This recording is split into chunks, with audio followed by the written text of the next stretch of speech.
सोच कर देखिए कि एक एटम एक बहुत बड़ा शहर है और उसके नागरिक हैं इलेक्ट्रॉन्स। लेकिन इनका पता क्या है, ये रहते कहाँ हैं? बस यही राज खोलता है इलेक्ट्रॉनिक कॉन्फ़िगरेशन। सीधे शब्दों में कहें तो ये इलेक्ट्रॉन्स का घर का पता है।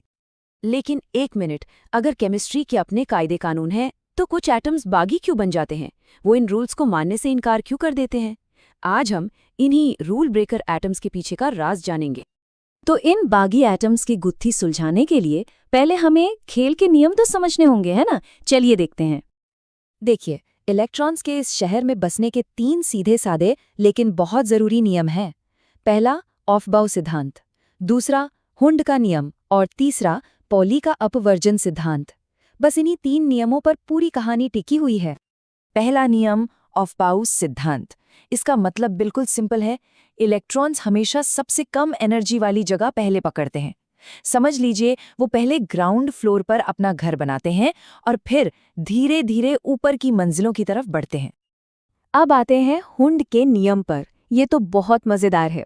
इसे ऐसे समझिए जैसे कोई एक खाली बस में चढ़ा हो। हर कोई पहले एक खाली सीट ही ढूंढता है ना? किसी के बगल में जाकर तो नहीं बैठता जब तक मजबूरी ना हो। इलेक्ट्रॉन्स भी बिल्कुल ऐसे ही हैं।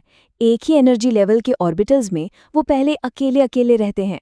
जब सभी ऑर्बिटल्स में एक एक इलेक्ट्रॉन आ जाता है, तभी वो जोड़ी बनाना शुरू करते हैं। इससे क्या होता है? आपसी तकरार मतलब रिपल्शन कम होता है। और आखिरी और तीसरा नियम है पाउली का। और हाँ, ये नियम बहुत ही सख्त है। इसके हिसाब से एक ऑर्बिटल मतलब एक कमरे में ज्यादा से ज्यादा 2 ही इलेक्ट्रॉन रह सकते हैं। और उनकी भी एक शर्त है, दोनों की स्पिन ऑपोजिट होनी चाहिए। एक अगर क्लॉकवाइज घूम रहा है तो दूसरा एंटी क्लॉकवाइज। मतलब एटम के अंदर हर एक इलेक्ट्रॉन की अपनी एक यूनिक आइडेंटिटी है। कोई भी 2 इलेक्ट्रॉन बिल्कुल एक जैसे नहीं हो सकते। तो नियम तो हमने जान लिए, अब वक्त है मिलने का हमारे केस के मुख्य संदिग्धों से। हाँ, वही एटम्स जो इन नियमों की परवाह ही नहीं करते। यहीं से हमारी असली जांच पड़ताल शुरू होती है। लिस्ट में पहला नाम क्रोमियम। रूल्स के हिसाब से इसका electronic configuration argon 4s2 3d4 होना चाहिए था, लेकिन असलियत कुछ और ही है। इसका एक्चुअल कॉन्फ़िगरेशन है आर्गन 4s1 3d5। देखा, 4s का एक इलेक्ट्रॉन उछलकर 3d ऑर्बिटल में चला गया। अजीब है ना? और इस खेल में क्रोमियम अकेला नहीं है, इसका साथी है कॉपर।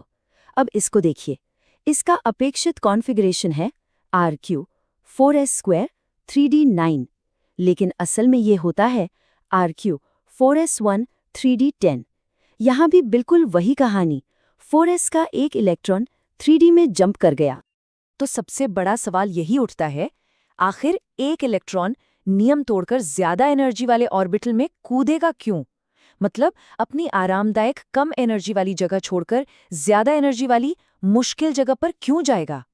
इसके पीछे आखिर मोटिव क्या है? और इस पूरे रहस्य का जवाब सिर्फ एक शब्द में छिपा है, स्टेबिलिटी, यानी स्थिरता। ये एटम्स नियम तोड़ नहीं रहे हैं, बल्कि स्टेबिलिटी पाने के एक ज्यादा बड़े नियम का पालन कर रहे हैं। ऐसा करने से उन्हें एक जबरदस्त स्टेबिलिटी मिलती है। तो ये एक्स्ट्रा स्टेबिलिटी आती कहाँ से है? इसके पीछे 3 बड़े कारण हैं। पहला, एक सिमेट्रिकल यानी संतुलित इलेक्ट्रॉन डिस्ट्रीब्यूशन। दूसरा, एक्सचेंज एनर्जी का ज्यादा से ज्यादा होना। और तीसरा, इलेक्ट्रॉन्स के बीच की आपसी धक्का-मुक्की यानी रिपल्शन का कम हो जाना। जब ऑर्बिटल्स या तो ठीक आधे भरे हों या पूरी तरह से भरे हों, तो एटम को एक तरह का संतुलन मिल जाता है, जिससे वो सुपर स्टेबल हो जाता है। इस टेबल में हम देख सकते हैं कि आधे भरे ऑर्बिटल्स कितने पावरफुल होते हैं। क्रोमियम के केस को याद कीजिए, उसका D5 कॉन्फ़िगरेशन, जिसमें D सबशेल ठीक आधा भरा है, उसे एक स्पेशल स्टेबिलिटी देता है। तो वह नियम नहीं तोड़ रहा था, बल्कि स्टेबिलिटी के एक गहरे नियम का पालन कर रहा था। और स्टेबिलिटी का दूसरा जैकपॉट तब लगता है जब ऑर्बिटल्स पूरी तरह से भर जाते हैं। कॉपर याद है, वो अपने D ऑर्बिटल को पूरा भरने के लिए यानी D10 करने के लिए 4s से एक इलेक्ट्रॉन ले लेता है, और यही पूरी तरह भरा हुआ D ऑर्बिटल उसे इतनी ज्यादा स्टेबिलिटी देता है कि कॉपर, सिल्वर और गोल्ड जैसी धातुएं इतनी स्थिर और कीमती होती हैं। लेकिन अब भी सवाल वही है, आखिर ये आधे भरे और पूरे भरे ऑर्बिटल्स में ऐसी क्या खास बात है? इन्हें इतनी एक्स्ट्रा स्टेबिलिटी मिलती कहाँ से है? इसका असली जवाब क्वांटम मैकेनिक्स की अजीब दुनिया में छुपा है, और इस कॉन्सेप्ट का नाम है एक्सचेंज एनर्जी। एक्सचेंज एनर्जी को ऐसे समझिए जैसे एक ही टीम के खिलाड़ी ग्राउंड पर अपनी पोजीशन बदल सकते हैं। जब एक ही स्पिन वाले इलेक्ट्रॉन एक जैसी एनर्जी के ऑर्बिटल्स में पास होते हैं तो वो आपस में अपनी जगह बदल सकते हैं या एक्सचेंज कर सकते हैं।